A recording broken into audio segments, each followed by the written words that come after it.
Hello students, तो आज एक टॉपिक और पढ़ लेते हैं बीएससी फिफ्थ सेमेस्टर फिजिक्स का, केपलर्स लॉ। अब ये केपलर के नियम क्या होते हैं और इनको किस तरह से प्रूफ किया जाता है, आज सब कुछ इस लेक्चर में कवर करने वाले हैं। एक मोस्ट इंपॉर्टेंट टॉपिक है, छोड़ना बिल्कुल नहीं है। लेक्चर थोड़ा सा बड़ा होने वाला है क्योंकि टॉपिक काफ़ी बड़ा है। यूनिट 4 है सेंट्रल फोर्स और पेपर फर्स्ट का नाम याद कर लो, क्लासिकल एंड स्टैटिस्टिकल मैकेनिक्स। चलिए साहब मैं स्टार्ट करवा देता हूँ। केपलर्स लॉ, ओके सर करवा दो, आप छोड़ो मत सर कुछ भी। केपलर्स लॉ, ठीक है बेटा, केपलर्स लॉ। और केपलर्स लॉ शॉर्टकट लिख रहा हूँ मैं ना, तो आप लिख लेना Kepler's law of planetary motion. चलिए मैं लिख दे रहा हूँ यार इसको भी, ऑफ प्लेनेटरी, कुछ ना जा रहा लिखने में, planetary motion. Okay sir, okay okay okay okay sir, okay, बस हो गया काम। तो तुम्हें पता होना चाहिए, आपने बीएससी फर्स्ट सेमेस्टर फिजिक्स में केपलर के नियम पढ़े होंगे क्योंकि वहाँ भी दे रखे हैं।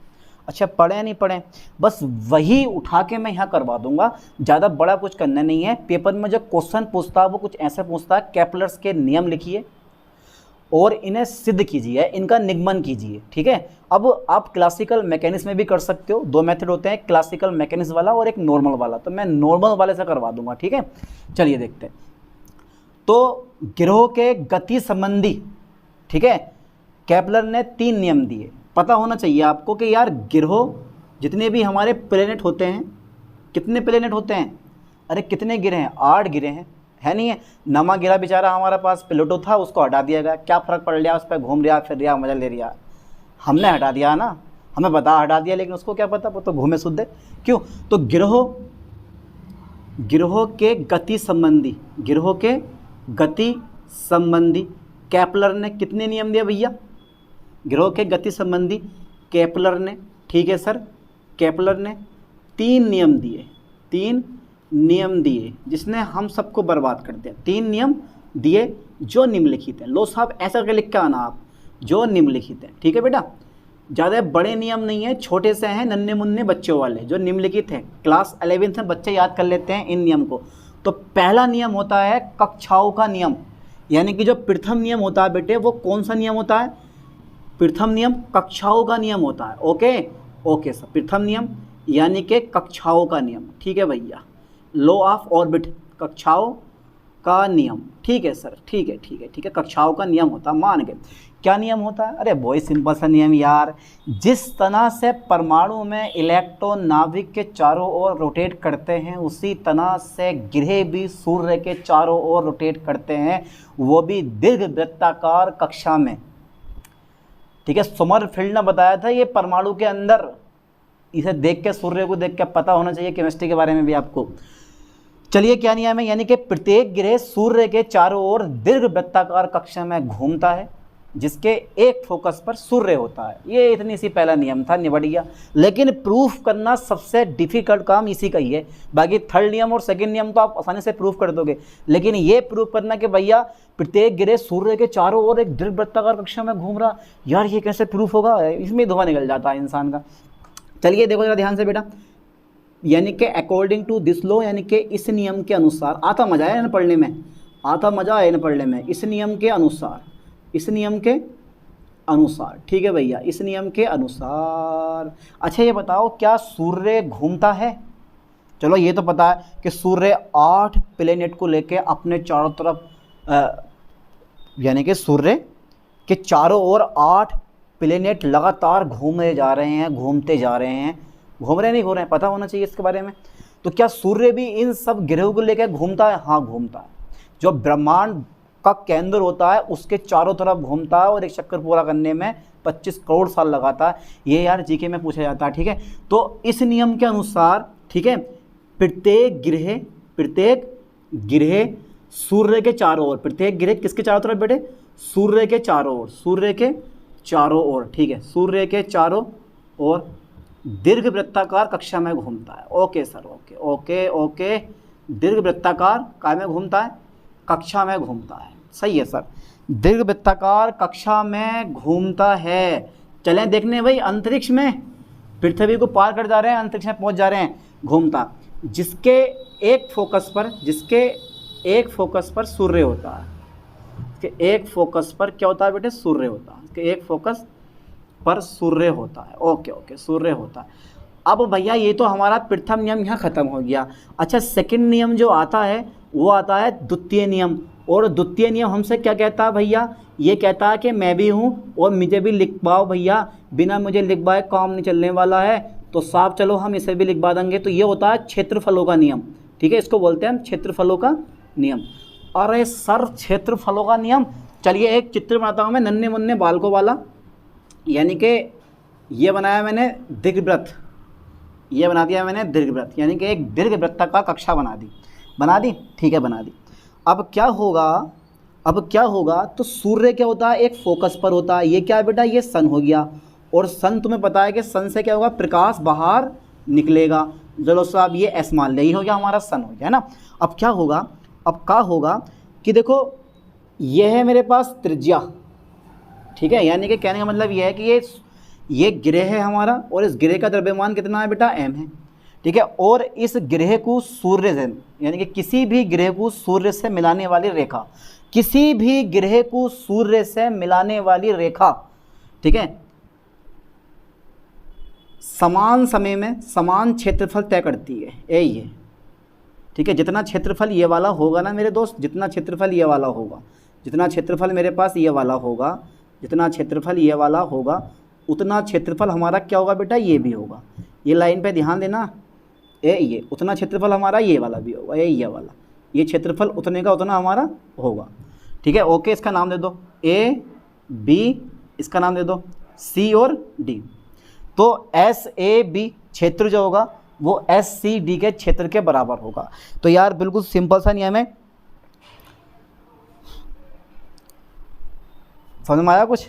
मैंने क्या बोला कि किसी भी ग्रह को सूर्य से मिलाने वाली रेखा समान समय में समान क्षेत्रफल तय करती है। जितना क्षेत्रफल ये है उतना क्षेत्रफल ये है। इस चीज़ को भी हम आगे प्रूव करेंगे, लेकिन फिर भी मैं बता दूं कि कोई भी ग्रह सूर्य से जितनी दूर होगा उसकी चाल न्यूनतम होगी, कोई भी ग्रह सूर्य के जितनी पास होगा उसकी चाल अधिकतम होगी। ये दिमाग में डाल लो। जो ग्रह सूर्य से ज़्यादा दूर होगा उसकी चाल न्यूनतम होगी, और जो ग्रह सूर्य के पास होगा उसकी चाल कैसी होगी? अधिकतम होगी। यानी कि समान जितनी, यानी कि यह वाला एरिया एस एम वी जो एरिया है वो किसके बराबर होगा? एस सी डी एरिया के बराबर होगा। चलो मैं पहले लिखवाऊँ फिर समझ में आएगा। यानी कि किसको? प्रत्येक ग्रह को किसके अनुसार? इस नियम के अनुसार। चलो मैं यहीं लिखवा दे रहा हूँ, इस नियम के अनुसार, इस नियम के अनुसार। ओके सर, ओके, इस नियम के अनुसार, इस नियम के अनुसार किसी भी ग्रह को, लाइन पे ध्यान देना, किसी भी ग्रह को सूर्य से मिलाने वाली रेखा, सूर्य से, किससे बेटे? सूर्य से मिलाने वाली रेखा। ओके, सूर्य से मिलाने वाली रेखा, ठीक है सर, सूर्य से मिलाने वाली रेखा समान समय में, समान समय में, समान तो रह गया, समान समय में, ठीक है, समान दूरी तय करती है। यानी कि समान, यानी कि इस नियम के अनुसार किसी भी ग्रह को सूर्य से मिलाने वाली रेखा, ठीक है, समान समय में समान क्षेत्रफल तय करती है, समान क्षेत्रफल तय करती है। ओके, तय करती है। इसका मतलब क्या हुआ? अर्थात ग्रह की कक्षीय चाल नियत रहती है। अर्थात ग्रह की कक्षीय चाल कैसी रहती है? नियत रहती है। कक्षीय चाल क्या होती है बेटे? नियत रहती है, नियत रहती है। यानी कि जितने समय में ए से बी तक पहुंचेगी उतने समय में वो सी से डी तक पहुंच जाएगी। ये लाइन पर फोकस करना। तो सिंपल सा नियम, आराम से कवर कर लोगे। किसी भी ग्रह को सूर्य से मिलाने वाली रेखा समान समय में समान क्षेत्रफल तय करती है, अर्थात ग्रह की कक्षीय चाल नियत रहती है। इसको याद कर लो ठीक से, हो गया? तो ये नियम बड़ा आसानी से आप कवर कर लोगे। किसी भी ग्रह को सूर्य से मिलाने वाली रेखा समान समय में समान क्षेत्रफल तय करती है, अर्थात ग्रह की कक्षीय चाल नियत रहती है। यानी कि कोई ग्रह जितने समय में ए से बी तक पहुंचेगा उतने समय में वो सी से डी तक भी पहुंच जाएगा। ठीक है, ये लाइन पे ध्यान देना। मतलब यहाँ से एस ए बी क्षेत्र जो होगा वो एस सी डी क्षेत्र के बराबर होगा। चलिए, दो नियम हमारे पूरे हुए। अच्छा, थर्ड नियम हमसे क्या कहता है? थर्ड नियम आता है, तृतीय नियम बोलते हैं बेटा इसको। तृतीय नियम जो आता है मेरे दोस्तों थोड़ा स्पेशल नियम आता है। तृतीय नियम जो होता है ना थोड़ा स्पेशल, इसको बोलते हैं परिक्रमण काल का नियम। परिक्रमण काल का नियम, अरे यहाँ परिक्रमण काल का नियम। Okay sir, okay. अच्छा बेटा, ये नियम क्या होता है? ये नियम कहता है कि यानी कि सूर्य के चारों ओर प्रत्येक ग्रह के परिक्रमण काल का जो वर्ग होता है वह दीर्घवृत्ताकार कक्षा की अर्ध दीर्घ अक्ष की तृतीय घात के अनुक्रमानुपाती होता है। यानी कि मैं इस नियम को लिखूं कि भाई इस नियम के अनुसार, ठीक है सर, लिख दो आप इस नियम को, इस नियम के अनुसार, ओके सर, इस नियम के अनुसार क्या होता है बेटे, क्या होता है? ये होता है T square is directly proportional to A की पावर क्यू, ए क्यू, ठीक है। यानी कि परिक्रमण काल का वर्ग, परिक्रमण काल का वर्ग अर्ध यानी कि दीर्घवृत्ताकार कक्षा की अर्ध दीर्घ अक्ष के कैसा होता है? अनुक्रमानुपाती होता है। यानी कि इस नियम के अनुसार सूर्य के चारों ओर, लाइन पे ध्यान देना, सूर्य के चारों ओर, ठीक है बेटे, सूर्य के चारों ओर घूमते, ठीक है, सूर्य के चारों ओर घूमते, ठीक है, ग्रह के परिक्रमण काल का वर्ग, परिक्रमण, ठीक है, परिक्रमण काल का वर्ग, परिक्रमण काल का जो वर्ग होता है, यानी कि सूर्य के चारों ओर घूमते ग्रह के परिक्रमण काल का जो स्क्वायर है, वर्ग है, वो भैया दीर्घवृत्ताकार कक्षा की, दीर्घवृत्ताकार कक्षा की, ठीक है, दीर्घवृत्ताकार कक्षा की अर्ध दीर्घ अक्ष का नाम सुना है आपने? अर्ध दीर्घ अक्ष, अरे वाह क्या बात है यार। अर्ध दीर्घ अक्ष के घन के कैसी होती है? अर्ध दीर्घ अक्ष के घन के अनुक्रमानुपाती होती है, अनुक्रमानुपाती होती है, ठीक है भैया, अनुक्रमानुपाती होती है। ओके, अर्थात मैं लिख सकता हूँ इसको, यानी कि टी का स्क्वायर परिक्रमण काल का वर्ग जो होता है वो दीर्घवृत्ताकार कक्षा की अर्ध दीर्घ अक्ष के घन के, अर्ध दीर्घ अक्ष के घन के कैसी होती है? अनुक्रमानुपाती होती है। घन मतलब तृतीय घात के, आप घन की जगह तृतीय घात भी लगा सकते हो। अर्ध दीर्घ अक्ष की आप लिख सकते हो यहाँ पे अर्ध दीर्घ अक्ष की, और यहाँ कर सकते हो तृतीय घात, ठीक है, ये सही लगेगा। तृतीय घात के कैसी होती है बेटे? अनुक्रमानुपाती होती है, अर्थात T square is directly proportional to A की पावर क्यू।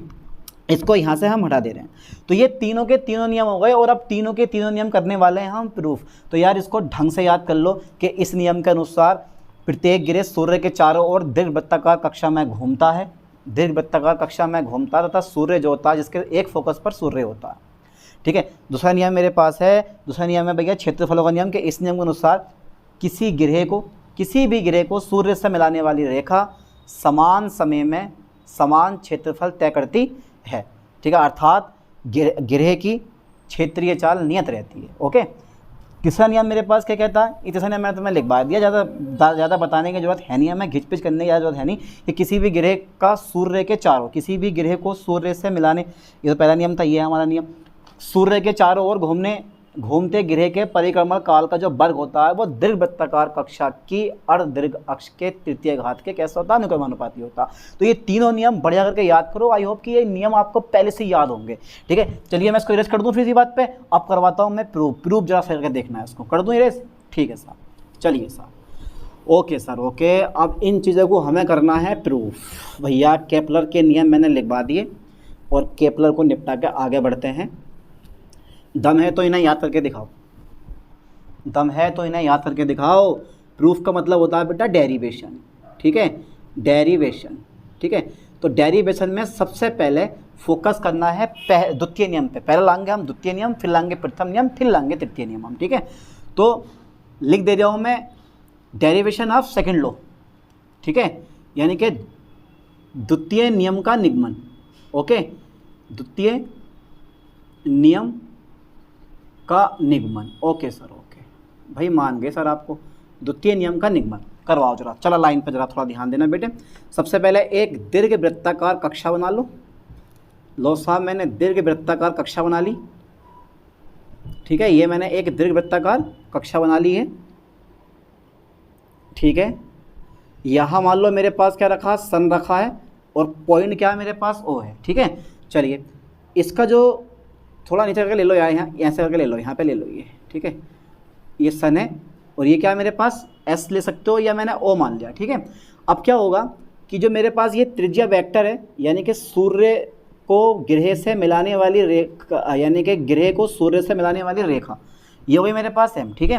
लाइन पर थोड़ा ज़रा फोकस करना है, लाइन पर थोड़ा ज़रा बेटे फोकस करना है। और ये कोण मैंने ले लिया इस टाइप से, है ना। तो ये वाला जो एंगल है, ये वाले जो मेरे पास, यानी कि ग्रह की सूर्य से दूरी कितनी हो गई मेरे पास, आर हो गई, ठीक है। और ये वाला जो एंगल हो गया वो कितना हो गया बेटे मेरे पास, थीटा हो गया। अब जरा मुझे ये बताओ कि यहाँ से यहाँ तक की डिस्टेंस कितनी हो जाएगी, यहाँ से यहाँ तक की डिस्टेंस कितनी हो गई, जल्दी बताओ, फास्टली एकदम दिमाग लगाओ, सोच समझ के जल्दी बताओ कि यहाँ से यहाँ तक की डिस्टेंस कितनी हो गई। अरे सर पता ना चल लिया कहाँ से कितनी हो गई। तो देखो कोण बराबर चाप बटा त्रिज्या, तो चाप बराबर कोण गुणा त्रिज्या, तो r into D theta, r into D theta हो जाएगी हमारी ये वाली, ठीक है। तो सबसे पहले मान लो कि माना एम द्रव्यमान का एक ग्रह, ठीक है, माना, ठीक है बेटे, माना एम द्रव्यमान का, किसका बेटे, एम द्रव्यमान का कण मान लो, यहाँ पे ग्रह को कण मान लेंगे और इसको मान लेंगे हम केंद्र, सूर्य को मान लेंगे हम केंद्र, ठीक है। इसको मैंने ओ बोल दिया। माना एम द्रव्यमान का एक कण, माना एम द्रव्यमान का एक कण कितने वेग से, भी वेग से, भी वेग से गति कर रहा है रास्ते पर, इसका रास्ता है कक्षा, कक्षा में गति कर रहा है, कक्षा में गति कर रहा है, कर रहा है। अब देखो कण से, ठीक है, केंद्र की दूरी कितनी है मेरे पास, ओ है। ये लाइन पे ध्यान देना, इसको आप बिंदु ही बोल सकते हो, ठीक है, इसको आप बिंदु बोल सकते हो, कोई दिक्कत नहीं है, ठीक है। तो कण से, कण की बिंदु ओ से दूरी, कण की बिंदु ओ से दूरी कितनी है बेटे, स्मॉल आर है। तब देखो, तब बिंदु ओ के सापेक्ष कोणीय संवेग, यानी कि कण का बिंदु ओ के सापेक्ष कोणीय संवेग कितना आएगा, एल बराबर फॉर्मूला होता है हमारा एम वी आर। अब थ्योरी खत्म हो गई, अब डेरिवेशन शुरू हो गया। तो एल बराबर कितना हो गया मेरे पास, एम बी आर हो गया, जहाँ एम कण का द्रव्यमान है, भी कण का वेग है, आर जो है वो बिंदु ओ तथा कण के बीच की दूरी है। चलिए, और एल है हमारा कोणीय संवेग, ओके। तब चलो लिख सकते हो, मर्जी है आपकी यार। तब बिंदु ओ के सापेक्ष, चलो मैं यहाँ लिख दे रहा हूँ, बिंदु ओ के सापेक्ष, बिंदु ओ के सापेक्ष कण का कोणीय संवेग, कण का कोणीय संवेग। कभी कभी यार सन्ना ये लिखवाया भाई, पता नहीं चला एल क्या चीज़ है यहाँ पे, क्योंकि दो बार एल यूज़ होगा। यहाँ पे एल क्या है, कोणीय संवेग है। बोलो ओके, डन, पक्का, सोच लिया, और सोच लो एक आधा बार। चलो, एल बराबर एम वी आर। अब पता होना चाहिए आपको कि यार जो ये भी होता है, ये भी बराबर आर ओमेगा होता है। भी बराबर कितना होता है, आर ओमेगा। चलिए मैं भी की जगह आर ओमेगा रख दिया। अब देखो ये वाला आर, ये वाला आर कितना हो गया, ये हो गया बेटे m r square omega, m r square omega, ठीक है। लाइन पे ध्यान देना है, एम आर स्क्वायर ओमेगा हो गया, एम आर स्क्वायर ओमेगा। और एक चीज़ और, कण का यहाँ पर जो संवेग होता है ना, वो कांस्टेंट रहता है। जो ये वाला संवेग है हमारा, ये कैसा रहता है बेटे, ये कांस्टेंट रहता है। ये कैसा रहता है, नियत रहता है। यहाँ कण का संवेग नियत रहता है, कण का संवेग कभी भी चेंज नहीं होता। अच्छा, इस ओमेगा को आप क्या लिख सकते हो मेरे दोस्तों, मुझे नहीं पता है आप ओमेगा को क्या लिख सकते हो। तो भैया ओमेगा को मैं लिख सकता हूँ d theta y d t, कोणीय विस्थापन। कोणीय विस्थापन परिवर्तन की दर को हम क्या बोलते हैं, कोणीय वेग कहते हैं, क्योंकि ओमेगा इक्वल टू कितना हो गया मेरे पास, डी थीटा बटा डी टी, ठीक है, डी थीटा बटा डी टी। हो गया था ना, हो गया भैया। अब जो ये गुणा वाला आप देख रहे हो ना एम, वो इधर आकर काय में आ जाएगा, भाग में आ जाएगा। अच्छा सर, एल बट्टा एम हो जाएगा। ओ माय गॉड, यहाँ कितना रह गया, आर स्क्वायर रह गया, डी थीटा बटा कितना गया मेरे पास, डी टी रह गया। और ये ओमेगा जरूरत पड़ने पे ओमेगा रख सकते हैं। और एल बटा एम क्या है, यह है एकांक द्रव्यमान का कोणीय संवेग, यानी कि एंगुलर मोमेंटम यूनिट मास। तो इसको मान लेंगे हम एच, क्या मान लेंगे बेटे, इसको हम एच मान लेंगे। तो एच बराबर कितना हो गया, आर स्क्वायर डी थीटा बटा डी टी। यहाँ लिखने की जरूरत नहीं है, तुम समझ गए होगे कि एच बराबर मैंने क्या रखा है, एल बटा एम, एकांक द्रव्यमान का कोणीय संवेग या angular momentum per mass, per unit mass, angular momentum per unit mass. L बटा एम को मैंने क्या मान लिया, एच मान लिया है। ओके सर, एल को सर आपने एच मान लिया है। अब क्या होगा सर, अब बहुत कुछ होने वाला है, पर आपको घबराना बिल्कुल नहीं है। ओके, चलिए, अगर मैं यहाँ से डी थीटा बटा डी टी का मान निकालूं, अगर मैं यहाँ से डी थीटा बटा डी टी का मान निकालूं, तो मेरे दोस्त कितना आ जाएगा, जल्दी बता दो ज़रा एक बार। अच्छा, तो डी थीटा अगर डी टी का मान निकालते हो सर आप, तो ये आ जाएगा एच बटा आर स्क्वायर। कितना आ जाएगा बेटे ये एच बटा आर स्क्वायर। समीकरण नंबर 1 बन गई हमारी। ठीक है, अब क्या होने वाला है, अब क्या होने वाला है, मान लेता हूँ जो ये मेरे पास पोजीशन वेक्टर बोल देते हैं इसको, त्रिज्या वेक्टर dt समय में त्रिज्या वेक्टर द्वारा चला गया क्षेत्रफल dA है। यानी कि ध्यान देना dt समय में, ओके dt समय में, ठीक है भैया, dt समय में त्रिज्या वेक्टर, ओके सर, dt समय में त्रिज्या वेक्टर द्वारा चला गया क्षेत्रफल, चला गया क्षेत्रफल कितना है बेटे dA है। कितना है यहाँ पे, चला गया क्षेत्रफल dA है।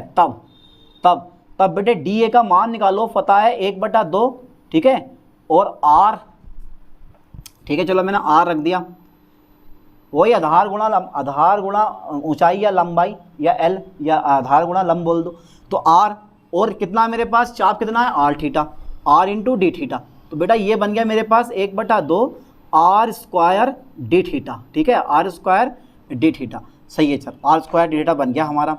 ओके ओके ओके, अब दोनों पक्षों में dt से भाग कर दो, यानी कि ये निकाल लो एरियल वेलोसिटी, क्षेत्रीय चाल निकाल लो यहाँ से, यानी कि क्षेत्रीय वेग निकाल दो, dA अपॉन dt बराबर हो जाएगा 1/2 r square D theta upon dt। ठीक है, और बट आपको पता होना चाहिए मेरे दोस्तों, आपको पता होना चाहिए, सर क्या पता होना चाहिए, बहुत कुछ पता होना चाहिए कि डी थीटा अपॉन dt किसके बराबर है, h अपॉन आर स्क्वायर के बराबर है। ठीक है sir, h upon are square के बराबर है, पर सर आर स्क्वायर से तो आर स्क्वायर कट जाएगा, तो सर हमारा कितना बच जाएगा, तो ये बचेगा मेरे पास dA अपॉन dt, और ये आ जाएगा h अपॉन 2, और h क्या होता है L/m। यहाँ L भी कांस्टेंट है और ग्रह का यानी कि कण का द्रव्यमान भी कांस्टेंट है। इसका मतलब है एरियल वेलोसिटी भी हमारी कैसी होगी, कांस्टेंट होगी, मतलब ये नियत रहेगी। इसका मतलब ये है कि त्रिज्या क्षेत्रफल यानी कि त्रिज्या वेक्टर द्वारा चला गया क्षेत्रफल नियत रहता है, यानी कि निश्चित समय में, किसी निश्चित समय में लाइन पे ध्यान देना बेटे, किसी निश्चित समय में, ठीक है सर, किसी निश्चित समय में त्रिज्या वेक्टर द्वारा, ओके सर, त्रिज्या वेक्टर द्वारा चला गया क्षेत्रफल कैसा रहता है बेटे, नियत रहता है। ओके सर, नियत रहता है, ठीक है। और जब ये नियत रहता है ना, तो रहना काफ़ी नहीं होता भाई। किसी निश्चित समय में त्रिज्या वेक्टर द्वारा चला गया क्षेत्रफल कैसा रहता है, अरे सर ये तो नियत हो गया, नियत रहता है जो केपलर का सेकंड लॉ है, जो केपलर का कौन सा नियम बेटे, ये जो केपलर का सेकंड लॉ है, जो केपलर का सेकंड लॉ है। ओके, अरे भैया ओके तो बोल दे, हो गया सेकंड लॉ कंप्लीट। अब करेंगे फर्स्ट नियम का डेरिवेशन ऑफ फर्स्ट लॉ। यहाँ तक का जल्दी स्क्रीनशॉट लो, फटाफट तेजी से ले लिया होगा स्क्रीनशॉट, पक्का सोच लो। पर अभी 2-3 फॉर्मूले तुम्हें याद करने पड़ेंगे। एक फॉर्मूला ये याद करो, डी थीटा बटा d t h upon are square, ये फॉर्मूला काम में आगा अभी, ठीक है। एक फॉर्मूला ये वाला याद कर लो। चलो मैं इसको इरेज कर दे रहा हूँ, यहाँ से मैं इरेज कर दे रहा हूँ, क्योंकि यहाँ के बाद जो है हमारा कोई काम नहीं होगा। इसको भी मैं यहाँ पे इरेज कर दे रहा हूँ, ठीक है। Okay sir, okay okay okay, खुश, इसका यूज़ होगा। चलिए अब डाल दो, इसका जो मेरे पास आया है वो आया प्रथम नियम का निगमन। यार यही थोड़ा सा टाइम खींचेगा, बस निगमन यही थोड़ा सा टाइम खींचेगा, वरना तो सब इजी है। चलिए डरो मत, घबराओ मत, जब मैं आपके साथ हूँ, जब मैं करवा रहा हूँ तो तुम्हें करने में क्या दिक्कत पड़ रही है। चलिए फिर देखते हैं। ओके सर, ओके, सबसे पहले यहाँ पर आर को मान लेते हैं, लेट माना। हाँ, एक चीज़ और है भैया, एक चीज़ और है हमारी क्या चीज़ है, चीज़ बहुत होती है। देखो आर मान लो, लेट माना, अरे यार मान मांगा 50 कर यार, तो भी यार माना r equal to 1 upon u, ठीक है बेटे, माना r equal to 1 upon you.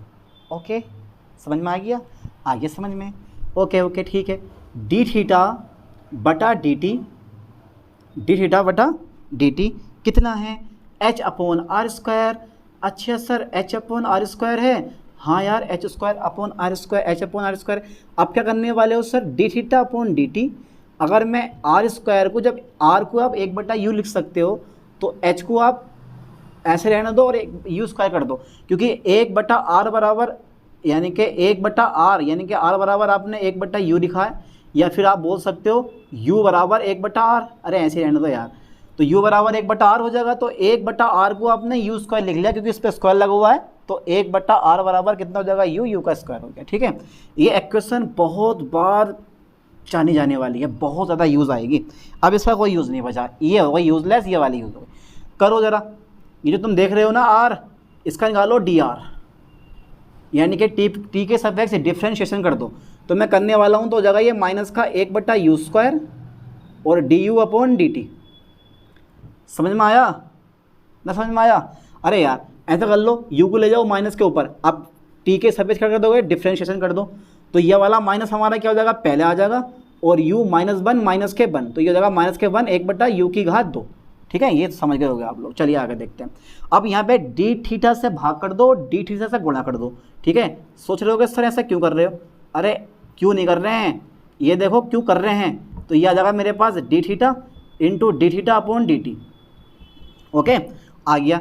अच्छा बेटा ज़रा मुझे ये भी बता दो कि D you upon D theta ऐसे रह जाएगा, मैंने डी थीटा से भाग करिए, डी थीटा से गुणा करिए, D theta upon D T का मान कितना ऊपर से चेक करें, H upon you square, H upon you square. Okay, you square से भैया यू स्क्वायर का होगा कटगो, कटगो तो ये रह गया हमारा एच, फिर रह गया हमारा D you upon D theta. Okay, और ये हमारा कितना D R upon D T. चलिए साहब, इतना हो गया। अब अगेन कर दो, एक बार और कर दो, टी के सफिक्स डिफ्रेंशिएशन। इसको इरेज कर दूँ मैं, कर दे जाऊँ, लो भैया। अब एक बार और करना पड़ेगा। अगर देखो मैं बोलूँगा ना इक्वेशन से देख लो, तो देख लेना, यहाँ पे इक्वेशन नंबर 2 बन जाएगी। ये पहली इक्वेशन हमारी ये बन गई थी, यहाँ पे इक्वेशन कौन सी बनेगी हमारे पास, सेकंड बनेगी। ठीक है, तो यहाँ सेकंड इक्वेशन बना दी, उसको सेकंड ही बनेगी ना, ये पहली थी तो सेकंड ये वाली बन जाएगी, सिंपल सी बात है यार, ये सेकंड बना। चलो आगे देखते हैं। अब टी की रिस्पेक्ट में फिर से एक बार डिफ्रेंशिएशन कर दो, तो ये हो जाएगा मेरे पास कितना, डी का स्क्वायर आर हो जाएगा, और अपॉन कितना हो जाएगा बेटा, डी टी स्क्वायर हो जाएगा। ये मेरे पास डी टी स्क्वायर हो जाएगा, हो गया। अब फिर से अगेन ये माइनस का एच मेरे पास ऐसे रह जाएगा, इससे बोलना नहीं है, इसका करो तो ये बैठेगा D square U upon D theta square. ठीक है, फिर थीटा का एक बार अगेन हो जाएगा D theta upon D T. फिर से आप D theta upon D T का मान लगा सकते हो। भैया मैंने लगा दिया, चलिए लगा दो।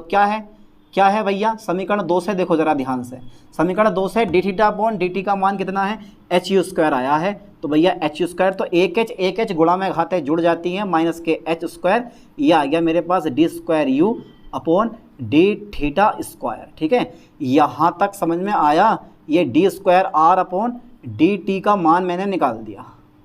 ठीक है, समीकरण नंबर 2 आप इसको 3 आप इसको बना सकते हो।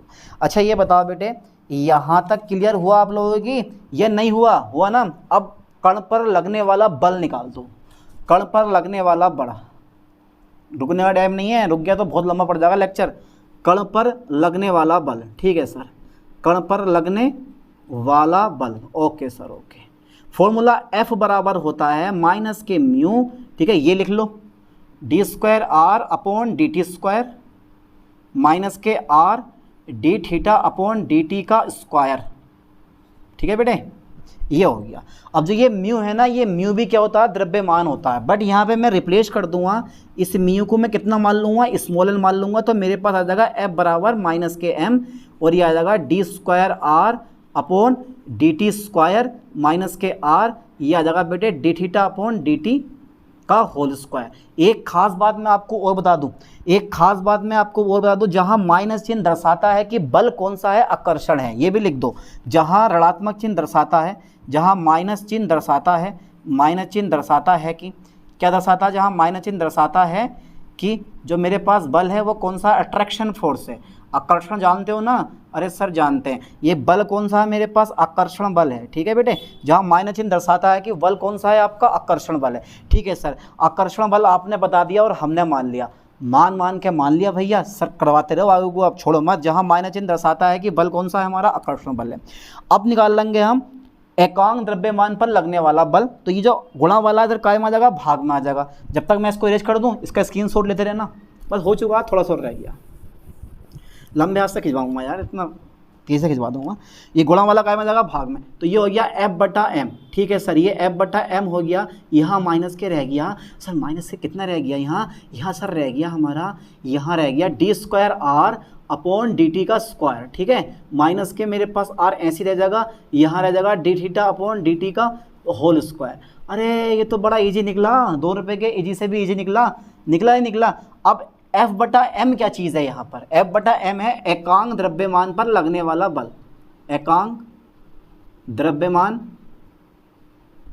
पर लगने वाला बल, पर लगने वाला बल, लगने वाला बल। इसको मान सकते हो आप पी, पी बराबर मान लो एफ बटा एम, ठीक है। एकांक द्रव्यमान पर लगने वाला बल पी बराबर कितना हो गया? एफ बटा एम। जहाँ पर एफ बटा एम है वहाँ मैं क्या रख दूंगा? पी रख दूंगा। और मेरे दोस्तों d square are upon D t की जगह मैं इसका मान लगा दूंगा माइनस के एच स्क्वायर है, माइनस के एच स्क्वायर। और यहाँ देखो यहाँ पे मिस्टेक हो गई, यहाँ पे यू स्क्वायर रह गया, ठीक है। लाइन पे ध्यान देना, एच स्क्वायर और यहाँ क्या रह गया हमारा? यू स्क्वायर रह गया, ठीक है। सही कर लेना इसको, कोई दिक्कत नहीं है। माइनस के एच स्क्वायर और कितना रह गया बेटे मेरे पास? यू स्क्वायर रह गया। तो माइनस के एच स्क्वायर और यहाँ क्या रह गया मेरे पास? माइनस के यू स्क्वायर रह गया। फिर मेरे पास माइनस के आर और इसका मान लगा दो, कितना है? इसका मान है एच यू स्क्वायर का होल स्क्वायर, ठीक है। लाइन पे फोकस करें, इतने तो था हमारा। चलिए देखते हैं आगे अभी। तो P बराबर मेरे पास कुछ इस टाइप से क्वेश्चन बन जाएगी, माइनस जो है आप बाहर ले लो, चलिए बाद में ले लेंगे, ठीक आ रहा था ना मान हमारा निकल के? कुछ बच तो नहीं रहा, ठीक है, यही मान आ रहा हमारा। तो ये आ जाएगा हमारा अपोन में, कुछ नहीं आ रहा यार, अपोन में आना चाहिए था इसके, कुछ भी कुछ तो आना चाहिए था अपोन में, या ऐसे ही बिना अपोन के आधा शुद्ध भाग्य शुद्ध है भैया, ऐसे ही। चलो ऐसे ही देख लेते हैं और क्या होगा। हाँ हाँ अपोन में आ गया यार, तभी तो कह रहा हूँ मिस्टेक हो कैसे रही है, मिस्टेक हो कैसे रही है। ये देखो तुम, minus k h square u square और d square are upon d, तो minus k h square u square, ठीक है। ये रह गया हमारा डी स्क्वायर यू और कितना बचा मेरे पास? डी थीटा का स्क्वायर, ठीक है। Okay sir okay. माइनस के आर, ये है मेरे पास D theta upon D T, इसकी वैल्यू होगी एच यू स्क्वायर, ठीक है, का होल स्क्वायर। ओके अच्छा ठीक है भाई, अब सही लग रहा, देखने में अब बढ़िया लग रहा है ना। चलिए खोलो इसको, एच स्क्वायर ऐसे रहने दो, you square D square you upon में आ जाएगा मेरे पास डी थीटा का स्क्वायर, माइनस के आर एच का स्क्वायर और यू की पावर कितना गया मेरे पास? 4 हो गया। ओके हो जाएगा इतना, अच्छा ठीक है। दो बेटे एक काम और करो, इस आर का मान लगा दो 1/u, तो u से एक u कट जाएगा। यहाँ पे मैं डायरेक्टली आर का मान भी लगा दूंगा, चलो आर का मान मैं यहाँ u लगा दूंगा, डायरेक्टली मैंने u लगा दिया यहाँ पे आर का मान, तो एक u से एक u क्या होगा मेरे पास? कट जाएगा। तो मेरे पास कुछ इस तरह से बचेगा। अब माइनस के एच स्क्वायर, फिर मेरे पास आ जाएगा यू स्क्वायर, फिर मेरे पास आ जाएगा d square U upon D theta का स्क्वायर, ठीक है, ये माइनस आ जाएगा। और फिर आ गया मेरे पास एच स्क्वायर और फिर आ गया यू की घात 3, ठीक है। अब यहाँ से माइनस के कॉमन ले लो, माइनस के मैं क्या कॉमन लूँगा? माइनस के लूँगा मैं यहाँ से एच स्क्वायर और यू स्क्वायर कॉमन, ठीक है। तो मेरे पास अंदर रह जाएगा खाली D square U upon D theta का स्क्वायर और प्लस के रह जाएगा मेरे पास कितना? यू, ठीक है। इतना डेटा हमारा रह गया। ओके अब जब मैंने माइनस का कॉमन लिया तो माइनस माइनस क्या हो गया मेरे पास? प्लस हो गया। तो P बराबर आ गया H square u square D square U upon D theta square plus के यू। हो गया इतना डाटा? सही है सर, इतना डाटा हो गया। अब क्या होगा?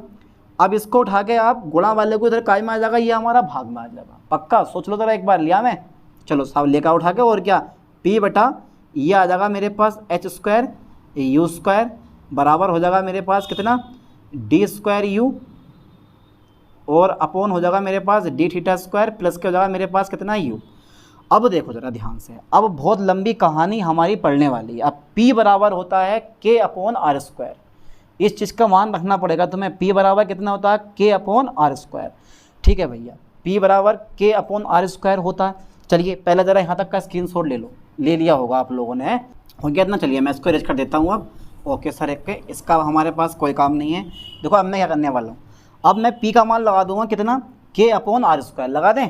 चलो P का मान लगाओ, कितना है बेटे? K upon are square.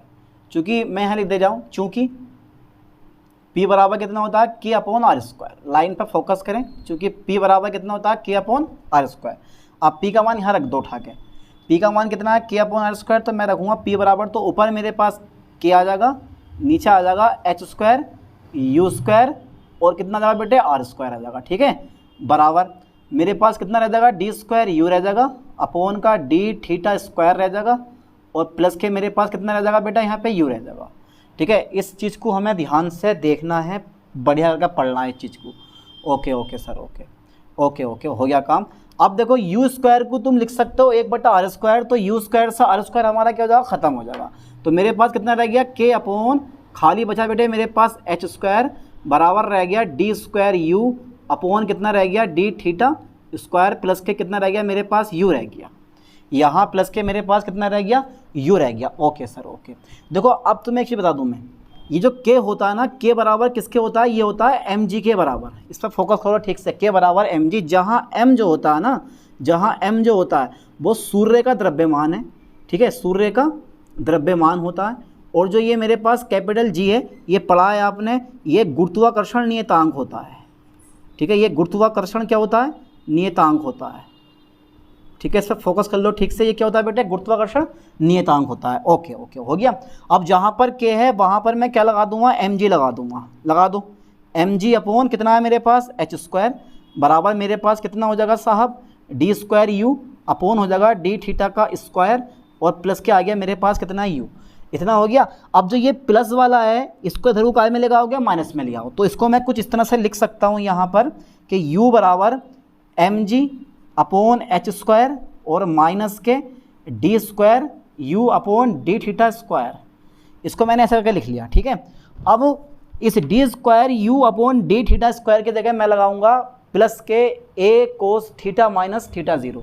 चलिए पहले ज़रा यहाँ तक का स्क्रीनशॉट लेते रहना भैया, वरना गड़बड़ हो जाएगा मटेरियल, स्क्रीनशॉट लेते रहो ठीक से। चलिए तो u बराबर कुछ हमारा इस टाइप से मिल जाएगा, जहाँ पर आप लिख सकते हो, जहाँ पर अभी लिखेंगे सबर रखो, mg अपॉन मेरे पास कितना हो गया h स्क्वायर आ गया, ठीक है सर।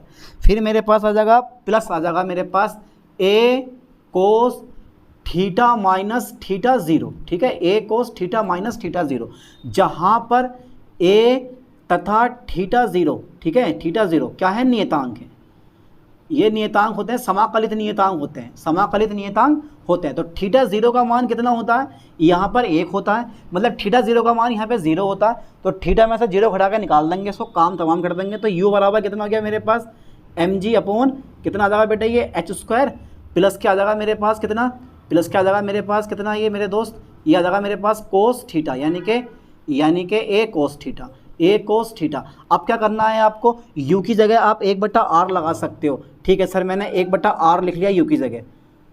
अब u की जगह मैंने 1/r लिख लिया और मैं यहाँ से mg अपॉन h स्क्वायर क्या कर लूँगा, मैं यहाँ से कॉमन ले लूँगा, mg अपॉन h स्क्वायर मैंने यहाँ से कॉमन ले लिया, तो मेरे पास कितना बचेगा 1 प्लस, जब मैंने कॉमन लूँगा तो मैं इतने से भाग भी करूँगा तो ये h स्क्वायर का पहुँच जाएगा हमारा ऊपर पहुँच जाएगा, ये आ जाएगा a कोस थीटा अपॉन कितना आ जाएगा मेरे पास mg आ जाएगा, ये नीचे क्या आ जाएगा मेरे पास mg आ जाएगा इस टाइप से, या मैं इसको कुछ इस टाइप से लिख लूँगा, घबराओ मत, h स्क्वायर अपॉन mg और ये आ जाएगा मेरे पास a, ठीक है, और ये आ गया मेरे पास कितना बेटे कोस थीटा, ऐसा क्या लिख लिया मैंने इसको, ठीक है, कुछ इस टाइप से। अब देखो क्या होगा, ये h स्क्वायर हमारा ऊपर पहुंच जाएगा और mg हमारा क्या आ जाएगा, नीचे आ जाएगा, लाइन पे ध्यान देना, यानी कि इस टाइप से आ जाएगा ये h स्क्वायर अपॉन mg और अपॉन में क्या आएगा बेटे, अपॉन में mg और अपॉन में आ जाएगा मेरे पास कितना h स्क्वायर, ये r, यहाँ पे r है, ये r आ जाएगा और ये आ गया मेरे पास 1 plus h square a upon कितना है ये बेटे mg कोस थीटा, ठीक है। और ये क्या चीज़ है, यानी कि यह समीकरण किस फॉर्म का है, यह समीकरण, ठीक है, ध्रुवीय निर्देशांकों में, ठीक है सर, ध्रुवीय निर्देशांकों में कोनिक समीकरण है, कोनिक इक्वेशन है, कोनिक समीकरण है, ठीक है, कोनिक समीकरण है। अब इसकी कंपेयर कर दो, अब इसकी तुलना कर दो किससे, L/R, ठीक है, L/R और 1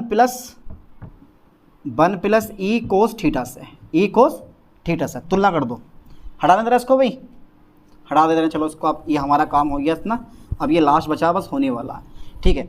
अब L का मान किसके बराबर आ गया, L का मान आ गया h स्क्वायर अपॉन mg के, तो L बराबर किसका आ गया भैया, h स्क्वायर अपॉन mg के, ठीक है। और जो E होता है उसको बोलते हैं इसेंट्रिसिटी, ये बड़ा M है mg, ठीक है, आ गया। और जो मेरे पास इसेंट्रिसिटी है वो कितनी आ जाती है मेरे पास, h स्क्वायर a अपॉन किसके आ गया तुम्हारे पास, mg के बराबर आ गया, ठीक है।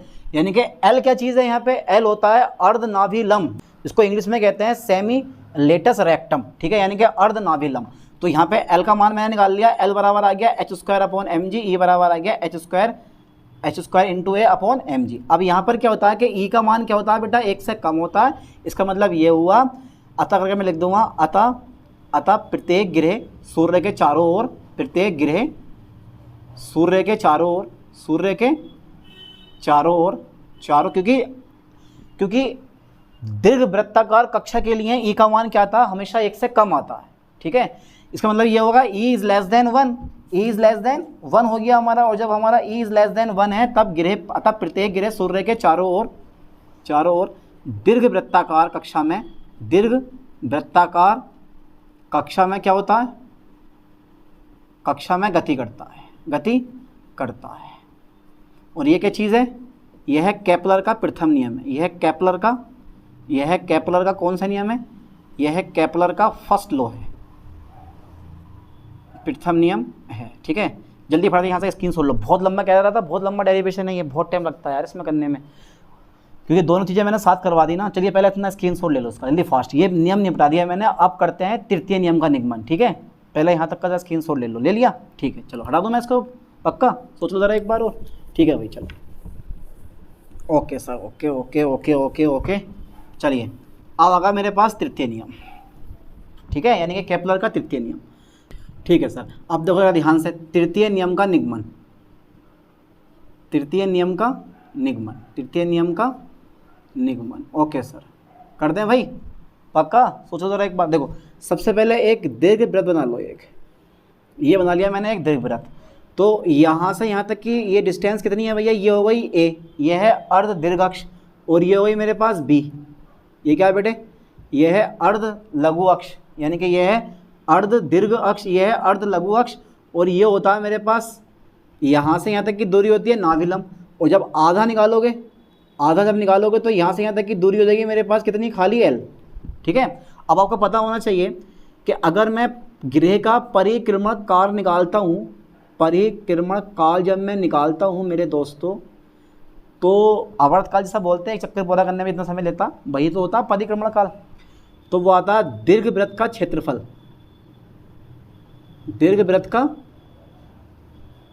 क्षेत्रफल, ओके, अपॉन कक्षीय वेग या कक्षीय चाल। ठीक है, कक्षीय वेग या क्षेत्रीय वेग बोल दो उसको, चलो क्षेत्रीय वेग बोल दिया मैंने, ये सही है, क्षेत्रीय चाल या क्षेत्रीय वेग। ठीक है, ओके ओके ओके, क्षेत्रीय चाल बोल दिया मैंने। चलो, दीर्घ वृत्त का क्षेत्रफल बटा क्षेत्रीय चाल। अब दीर्घ वृत्त का क्षेत्रफल कितना होता है, पाई ए बी होता है।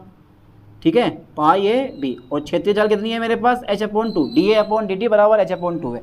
2 का पहुँच जाएगा हमारा ऊपर पहुँच जाएगा, ये परिक्रमा का टी होता है, तो 2 पाई ए बी अपॉन कितना हो जाएगा मेरे पास, h हो जाएगा। अब दोनों पक्षों का वर्क कर दो, दोनों पक्षों का स्क्वायर कर दो।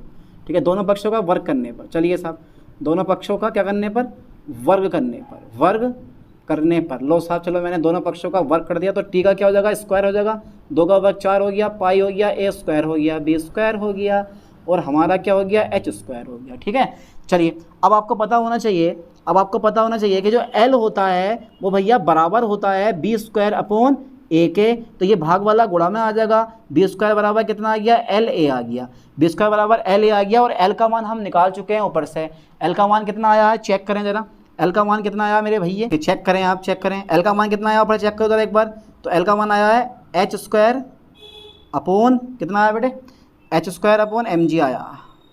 चलिए ये ए आ जाएगा।